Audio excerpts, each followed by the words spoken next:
Hello, thank you so much. My name is David Ludwig. I'm a composer, and I'm the Dean of Artistic Programs at Curtis on the composition faculty, and I run the 2021 Ensemble, a version of which you are going to see tonight. The piece we're doing is called Pierrot, Lunaire, and we thought that given the nature of the music and the conservatory project, which we are so honored to be a part of, we would add a little bit of an educational aspect to the performance tonight and have a little lecture. So the ushers will be passing out quizzes. I'm just kidding about that part. But I thought that I could share with you a little bit about the piece because we found a lot that if people know a little more about the music before they listen to it, it really enriches the experience. So this is a first time that we're doing this. We've been a part of the conservatory project for a very long time, but this is a first. A couple words about Curtis before we get started into looking at the piece today, Pierrot, Lunaire. Curtis is a conservatory in Philadelphia on Rittenhouse Square, really in the center of Center City. And it was founded by an extraordinary individual, a woman named Mary Louise Curtis Bach. And her vision 92 years ago when she started the school was to really begin the finest conservatory in the world. And so her first director, Joseph Hoffman, said to her, Mary Louise, the school has to be free for everyone if you really want it to be the best. And so she made it free for everyone, and it remains that way today. So there are about 170 students at Curtis, and we take about 40 a year out of a pool of about 1,200. So we're actually the most selective institution of higher ed of any kind in the United States, if not the world. About 3.25% of students get into Curtis who apply. So what does that mean for us? It means we're going to have a really awesome performance tonight. Really outstanding music, top artistry. Yeah, can't wait. And actually, it's a really special treat because I call this our junior varsity team, a comma after junior, because they're all ages 15 through 18, with the exception of our singer, and varsity because they're really, really extraordinary, as you'll soon find out. So this year at Curtis, we're looking at music of the 20th century, really focusing on music around the 1950s and 60s. But in order to do that, we want to look at the seeds that were planted earlier in the century that would lead to this period of modernism in the 50s and 60s that a lot of people refer to as the Darmstadt School, based on a school that was in Germany where all the composers would flock together and play their crazy experimental music for each other just post-war, and it actually still exists. But rewind back to the earlier part of the century, and we look at composers who are just starting to embrace the idea of modernity and abstraction just before World War I. So this guy, Arnold Schoenberg, is the composer of the piece that we'll hear today, Pierrot, Lunaire. There are a couple of self-portraits and a picture of him a little older. You see, he was born in 1874, and he's from Vienna. And he grew up in Vienna and loved German music. But in the 1930s, the early 30s, thankfully, he saw the writing on the wall. He was Jewish, and so he had to flee. He was living in Berlin at the time. He had to flee, and he came to the United States. He lived in Boston for a year, and it was too cold and rainy, which is something that all of us in the East Coast are very familiar with. And so he then moved out to California, into Hollywood, actually. And he was there and was besties with George Gershwin, and they would play tennis together. And he knew this incredible group of expatriates from Europe, too, from World War II. But he is, in many ways, one of the most influential thinkers and composers of the 20th century. You see there he has a couple of self-portraits. When he was living in Vienna and teaching and composing, he was so broke that he turned to portrait painting in order to make money. And I was saying to Christine earlier, that's how you know you're in trouble, when you turn to painting in order to make money. But you see, he had some kind of realist paintings, and then the middle one is what he called a fantasy. And that portrait actually, I think a lot about listening to the music that we're going to hear today. So where does it begin? Well, it begins in the 19th century. This very pretty picture by Renoir is a really good example of the beginnings of abstraction in art. We talk a lot about abstraction in music, but it's actually a kind of difficult concept to grasp. So I thought it'd be good to look at some art to make those connections for us before hearing Pierrot Lunaire. So this is Renoir, and it's gorgeous, this gorgeous painting. But actually, if you went up close to it, you would just see brushstrokes, right?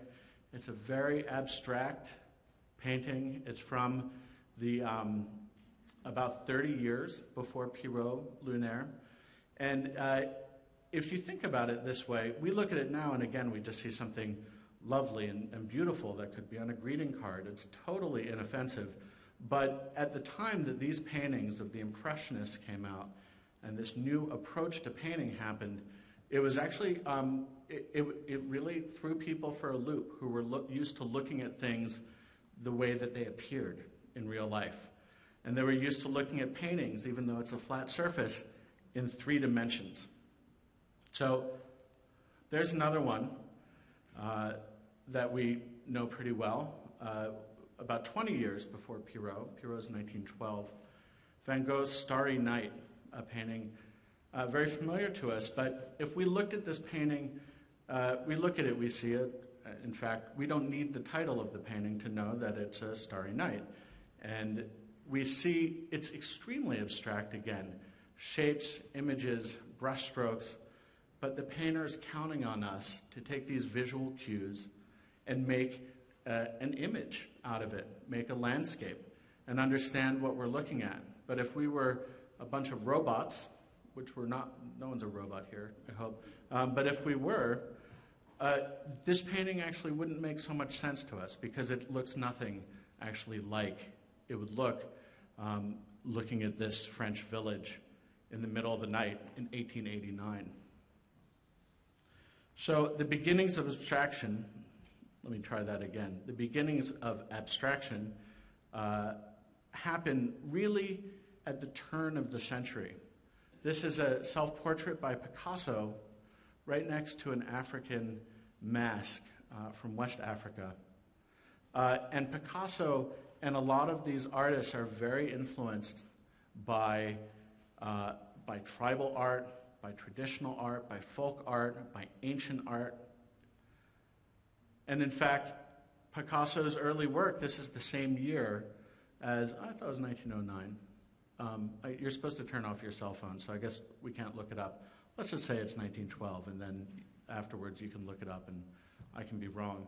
But the Les Demoiselles d'Amiens, this wonderful painting, very famous painting, and if you look at it, you see this very direct influence of these African masks, but also an incredible abstraction. He's now taken it even further from where the Impressionists took it, and he started to even fracture the image. So we're no longer even looking at a complete image, we're looking at it from many different angles at the same time. And isn't that modern life, right? We walk around with our phones, we're getting text messages, we're checking social media, we have emails, we're listening to the radio, watching TV, PlayStation, all different kinds of media, all happening at the same time, layered on top of each other. And this is what happens in art 100 years ago. What's next? So again, here's Jacques Lipchitz, wonderful sculptor, and an ancient Greek plank idol from the Cyclades from a very long time ago, 2400 BC. And you see how artists were very influenced by ancient art, looking for new ways to express themselves after many hundreds of years of realism. There's Picasso again. This is now 9 years after Pierrot was written. 3 musicians, very wonderful painting, but it looks like he almost cut out pieces of construction paper, doesn't it? And created this. But we know what we're looking at because we see the music and we see a clarinet, and we see a guitar.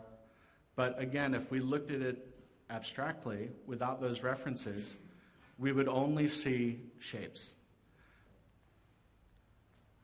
Guernica, really a triumph of Cubism. And so that brings us to Pierrot Lunaire, which is the piece that we're going to hear today, and the parallels that I want to draw for you with early abstract art, and this, which is an early abstract piece of music. So it was composed in 1912, just 2 years before World War II. And the instrumentation is a singer. I'll get back to that. And then a little mini orchestra, a flute, a clarinet, a violin, a cello, and a piano to fill the sound. The violinist also plays a viola, so you see the alternative instrument here. And over there, there's a wonderful bass clarinet, which is also the clarinetist switches over to. The text was originally in French. It's a song cycle, so it's 21 songs. Some of them are as short as 1 minute. Most of them are not longer than 3. The whole piece is about 35 minutes. It's 21 songs divided into 3 books, 3 groups of 7. Schoenberg, the composer, was obsessed with numbers and symmetry. And the original poetry was by Albert Giraud, French poet, and then it was translated by Otto Erich Hartleben, and then has been translated into English by our singer. This is kind of amazing literary accomplishment that Elise Rogenay has given us, translating the entire text of the substantial piece into English. This is how some people feel about Valentine's Day, otherwise known as The Scream by Edvard Munch. This painting is considered the epitome or emblematic, iconic work of Expressionism. And Expressionism is also what Pierrot Lunaire is also called. It's an expressionist piece. What is that? Well, Expressionism, like the name expression, refers to this movement in art that happens really, again, around the turn of the 20th century, a little before, a little after, of art that really wants to get to the core of an emotion, so much that it twists it, that it becomes almost grotesque or macabre. And The Scream is a really great example of that. It's so pure. We know exactly that it conveys horror, and I think that the horror is of the modern world. You know, what am I doing here? What is going on? Again, a feeling I think that we're all very familiar with, that you'll feel after the quiz. I'm just kidding about the quiz again. So Pierrot also is a very, very dramatic, emotional work, and really a part of Expressionism in art. Here's some more painting by Picasso. Again, the year of Pierrot. And again, it's gorgeous, completely abstract. Shapes, we see an incredible interaction of shapes, colors, contours. It's a man with a guitar, and if you got up close to it, you would see strings, you would see some music paper, and some more. Picasso loved music. So getting back to Pierrot, this is a word that we need to know to understand the piece a bit more. The word is Sprechstimme. Ready? And Sprechstimme. Come on. Sprechstimme. Oh, fantastic. And anyone know what that means, that word? Yes? Speaking voice. Excellent. Speaking voice. So this is the way that the singer conveys the text of Pierrot as Sprechstimme. So it's a kind of pitched speaking. You'll hear, Tony Bennett actually sings this way, though it sounds nothing like Pierrot, don't get me wrong.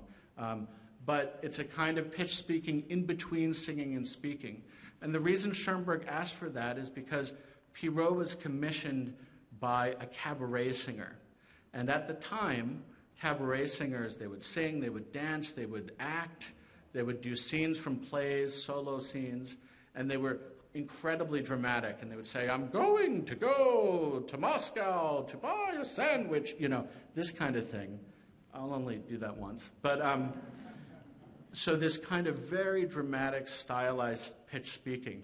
And it's actually very jarring when you first hear it for a lot of people. But actually, the sound gets into your ears over the course of the first few songs until you really start to understand it, and it becomes much more natural, as stylized as it is. The words to Pierrot are just as emotional and stylized as the music. The wine that one drinks through the eyes, the moon spills the moon spills nights into the waves, and a spring flood overflows the silent horizon. It's about drinking in moonbeams through your eyes and getting drunk off of them, and the intoxication of that. One movement is about giant black moths that come from the forest and black out the sky. This is really kind of Gothic stuff. One movement talks about Pierrot. He's a clown, by the way, in case it wasn't already creepy enough. This is a Valentine's Day thing I think is nice. He goes to his rival, cuts off his head, puts some tobacco into his skull, and smokes out of it. So it's really out there, this stuff. But Schoenberg finds this incredible way to bring us into this fantasy world. The last thing I wanted to talk about is how the music is constructed. So I'll ask our pianist, Janice, if she's listening. Janice, are you backstage listening? Turn the volume up on the little backstage thingy. If you could come out, Janice. There's Janice. I hear Janice's footsteps. There you are. Hi, Janice. So what's very different about Pierrot, and the sounds that are very different, is that it is really a tapestry of motives. And what I mean by that is that music before this piece was about a melody and a harmony, one way or another. And the harmony could be very dissonant and crunchy, and the melody could be very disjunct. But what Schoenberg does with this is he takes a number of motives and then just plays them over and over and weaves them throughout the fabric of the piece. And that makes the piece sound, many people would say it's atonal, meaning that it doesn't have a key. But actually, it does kind of have keys here and there. It's later on he would write music that really didn't have a key. But this does. And actually, could you just play this opening motive for us? Easy enough. And so that sound has this kind of tinkling sound. Could you just play the first few bars of the piece?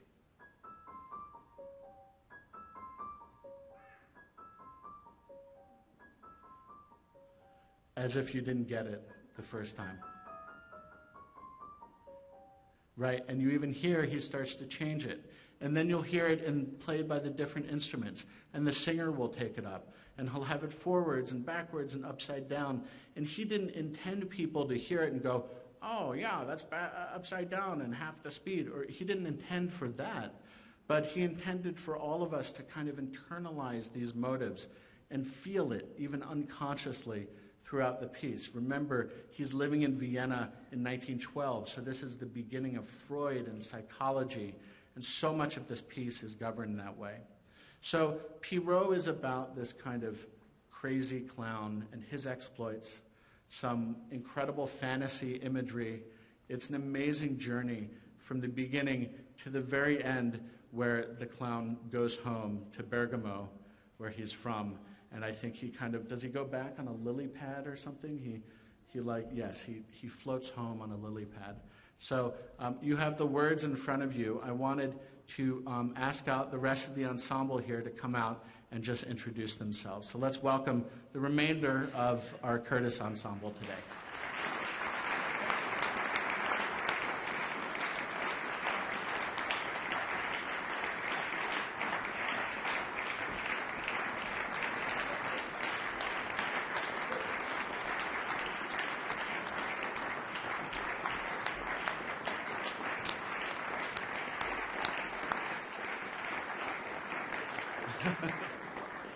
Great, thank you so much. I thought we could go around, now they're going to have to strike some of this stuff, but I thought we could just go around and introduce ourselves, if you would. Why don't we start with Grace? My name is Grace Cookman, and I'm from Sydney, Australia, and I'm in my second year at Curtis, and I'm a student of Ida Kavafian and Joseph Silverstein, and it's a great pleasure to be playing here today.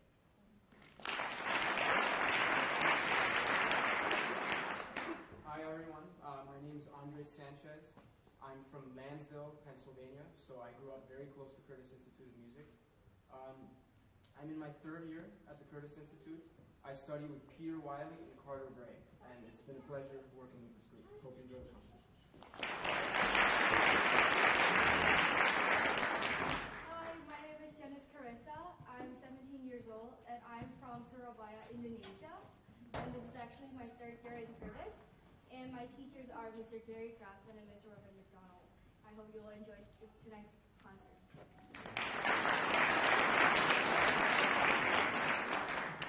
Hi, my name is Elise Rojnia. I'm a current Artist Year Fellow, and I studied in the opera program under Michael Eliason. And I'm very excited to be presenting Pierrot, Lunaire. As Mr. Ludwig said, was my translation, so it's such a joy and honor to work on this piece and translate it for you. So I hope you enjoy it. Can I just keep breaking down the fourth wall and ask you about what Artist Year is? Sure. So it's actually a project that's initiated by the Curtis Institute of Music, but is hoped to be a national endeavor where graduates from conservatories and other art schools will spend a year of service giving back to their community through their art. So. And what are you doing? I'm teaching at South Philadelphia High School, which hasn't had a music program, and so currently I'm teaching choir, which these students haven't had music at all, and we're putting on a musical in May. So, awesome. Yeah.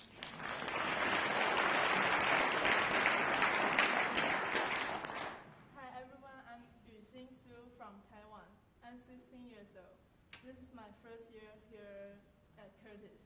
My teacher is Anthony McGill. It's my pleasure to play here today. Hope you enjoyed it.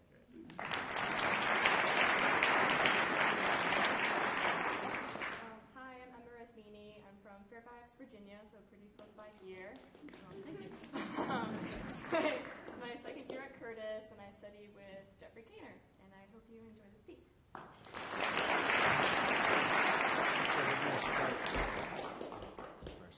Thank you so much, and lots of applause.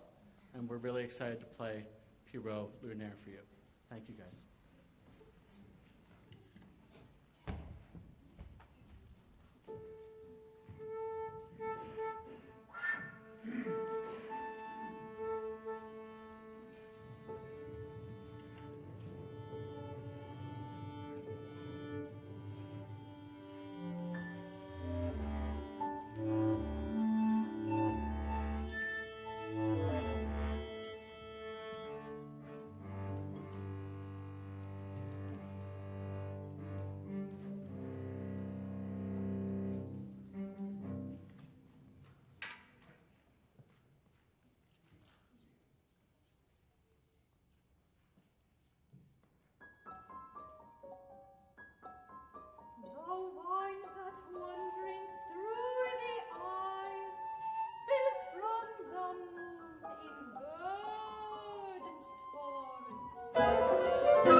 proud.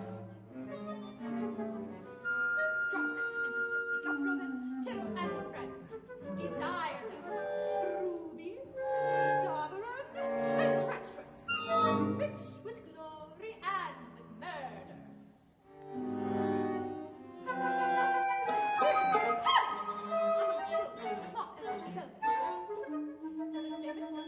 The eyes staring at the devil's chest.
The lover is vile mistress, with his distressing beloved one. In every moment nailed to his conscience, the lover is vile mistress, his love is heretic, talks about the nothing and never gets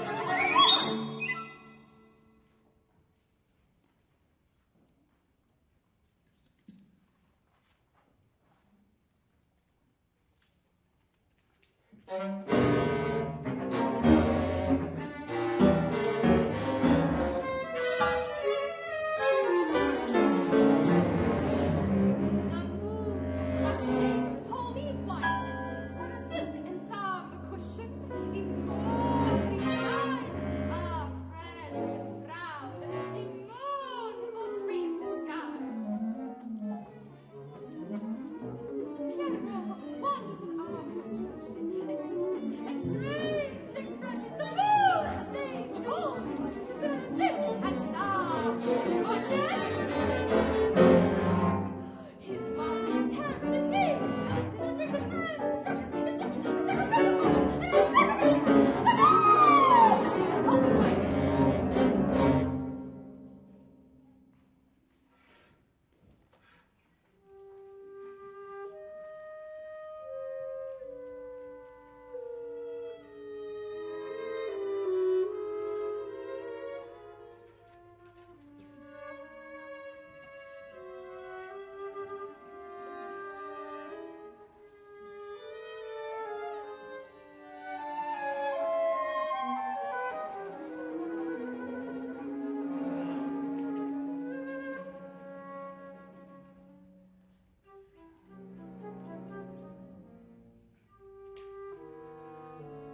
Box